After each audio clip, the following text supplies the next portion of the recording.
Let us sing the rational number.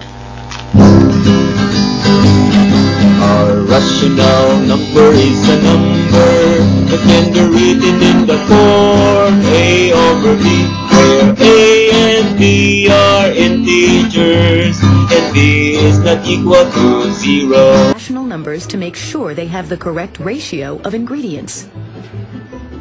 The ratio of milk to sugar is 1 to 8. 1 part milk to every 8 parts powdered sugar. You can write this as the rational number 1 over 8.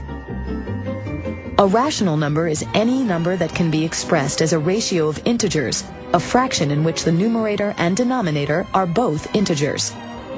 For example, 1/2 is a rational number, so is 2/3, 5/8, 7/16, but the denominator can never be 0. You can also say that any integer is a rational number because you can think of it as a ratio of integers, itself over 1. 4 can be written as 4 over 1, or as 8 over 2, or even as 64 over 16. There are an infinite number of ways to write any rational number. Decimals that can be converted to fractions are rational numbers too, such as 1.75, which is the same as 7 over 4.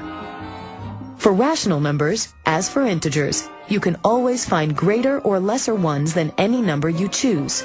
In addition, you can always find a rational number between any two you choose. Just take their average. If you think about it, it's quite rational. You want our rational number is a number that can be written in the form A over B, where A and B are integers and B is not equal to 0.